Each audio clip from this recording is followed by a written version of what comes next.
Hi there, welcome to the channel, and hello again if you're a return viewer. You're watching the Crash Review of Books, and I'm Kerry.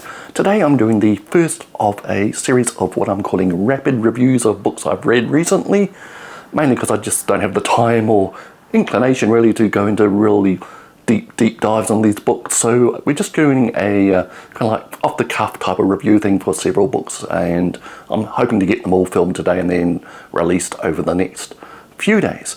Okay, first up, The Impossible Fortune by Richard Osman. I'm not sure that this series needs any introduction at this point. It's part of the Thursday Murder Club series, which has been like one of the best-selling fiction series of the 2020s.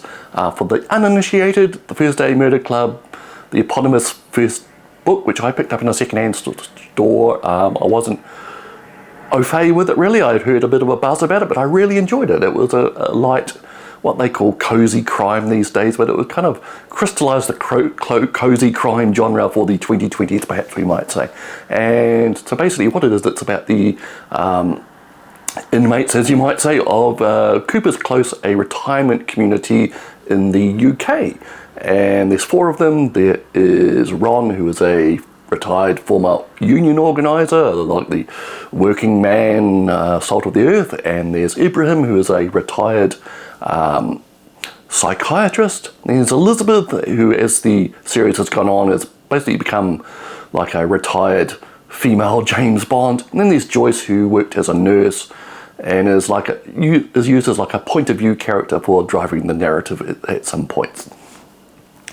I enjoyed the first four books. The quality varied. I thought the first one was kind of so-so. The second one really improved things, but yeah, it seems like every second one of these books is good or bad, depending on how you work on it. My feeling about this one, it's long, it is overly padded, I feel like. The characters, it's good to go back to these characters. Richard Osman himself took a break from this series to write another one, and this is the first one there, We Solve Murders.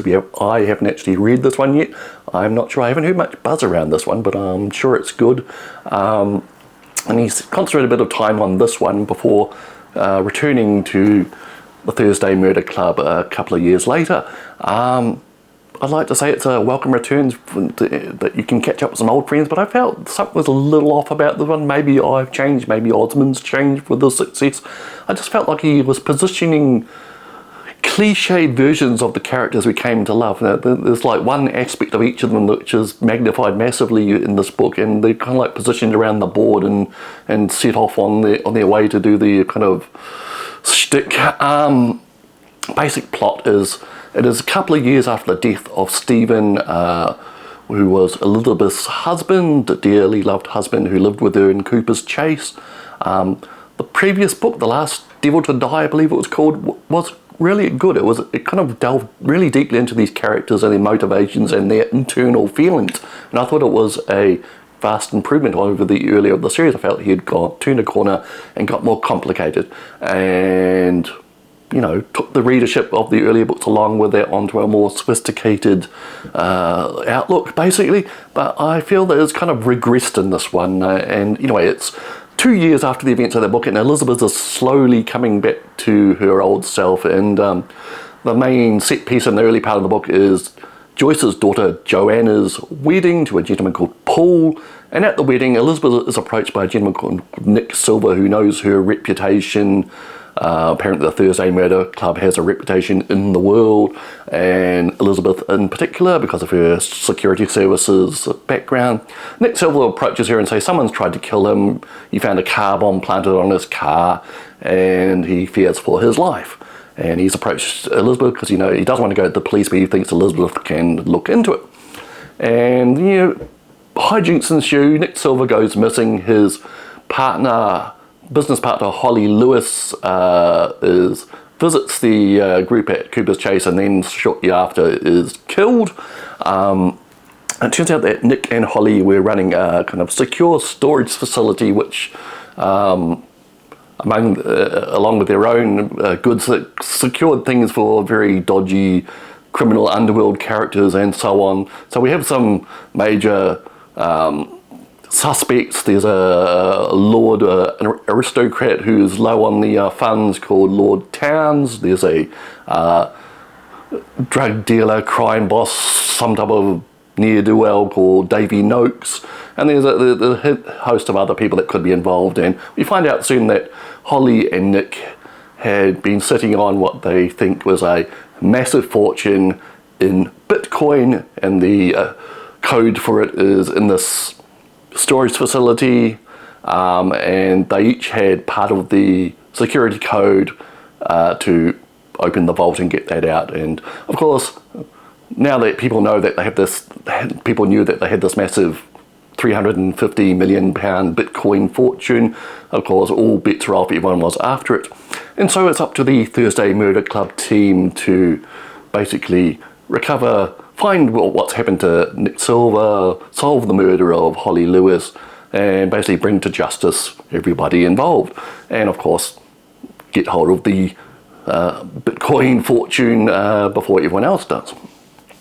And fine, that's a fine setup, and it would be fine if it was just like that, but it introduced another 2 or 3 subplots, which I'm not sure were necessary, kind of padded out the book. There's a large subplot about the Ron's family. His daughter is being abused by a husband who's some type of underworld figure, and she forces a confrontation, and her husband replies by basically putting out hits on her and people she knows, and this kind of escalates and Ron gets involved. It all was kind of cartoony violence stuff. I'm not sure it was necessary.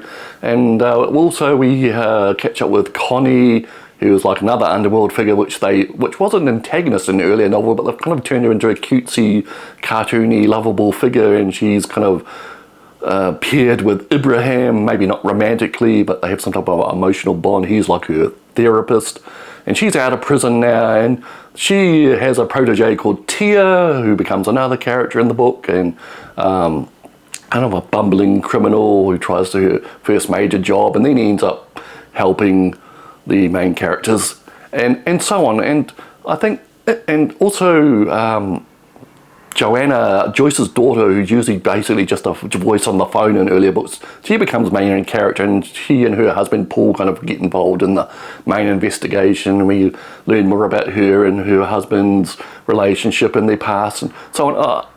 I didn't really care. I don't care. I thought there was enough characters, the main 4 protagonists. Why are we introducing more characters in book 5? Likewise, there's a lovable, bumbling expert that Elizabeth consults called Jasper. He was an okay character, but do we need more? I don't know. I just felt that this book was kind of stuffed full of unnecessary stuff, and there's some hints of the deeper emotional investigation stuff that they started in the previous book. In various parts of the book, Ibrahim himself is trying to express his loneliness, and that type of thing. I thought that was going to go somewhere, but it all kind of gets wound up with a kind of jokey scene with Ron at the end where they kind of bond. If you like these characters, it is fun being back in their world, but I thought this kind of was a wasted opportunity. Osman could have plotted something more instead of stuffing the thing full of more characters, more situations. The main resolution of the main mystery is kind of telegraphed far ahead, and pretty much as you might expect it. Nobody is getting £350 million richer, let me just say that. Okay, so that is Richard Osman's The Impossible Fortune, The Thursday Murder Club, Book 5. If you like the series like I do, you'll probably read it anyway, but just bear in mind it's probably not the best outing for these lovable characters at Cooper's Chase. And I must say, I just have not felt inclined to watch the Netflix adaptation of the first book. The trailers put me off, the casting put me off, and the fact that they made Cooper's Chase like a Edwardian manor house kind of ruined the entire thing. These books succeeded for me because these were like ordinary people from everyday life in their retirement and commenting on the absurdity of everyday life. Now, if you elevate them to high class pensioners looking down upon us all, I'm not sure what the point of that is. Anyway, so that is The Impossible Fortune. Okay, I'll be back shortly with another book.